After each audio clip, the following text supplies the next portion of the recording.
এই শীতের সন্ধ্যায় যদি এইরকম গরম গরম আলুর পরোটা পাওয়া যায় তাহলে তো মনটা বেশ খুশিতে ভরে যায়।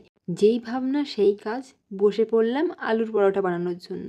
আলুর পরোটা বানানোর জন্য প্রথমে একটা পাত্রের মধ্যে আটা, তেল আর নুন দিয়ে ভালোভাবে একটা ডো বানিয়ে নিয়েছি। এদিকে আলুটাও সেদ্ধ চাপিয়ে দিয়েছি, আর একটা মিক্সারের মধ্যে লঙ্কা, পেঁয়াজ, আদা, রসুন দিয়ে বাটা করে নিয়েছি। এরপর কড়াইয়ের মধ্যে সর্ষের তেল দিয়ে তার মধ্যে সেই মশলাটা দিয়ে তার মধ্যে দিয়ে দিয়েছি কাশ্মীরি লঙ্কার গুঁড়ো, গরম মশলা, জিরের পাউডার আর ধনের পাউডার। ভালোভাবে ভেজে নিয়েছি যতক্ষণ না আদা রসুনের গন্ধটা চলে গেছে। তারপর ওর মধ্যে দিয়ে দিলাম আলুটা আর পরিমাণ মতন লবণ। লবণ দেওয়ার পর আলুর সাথে মশলাটা ভালোভাবে মিক্স করে নিয়েছি আর পুরটা বানিয়ে নিয়েছি। ব্যাস, কাজ শেষ। এরপর আর কি, আটাটার মধ্যে পুরটা ভরে ভালোভাবে বেলে তাওয়ার মধ্যে ফেলে দাও।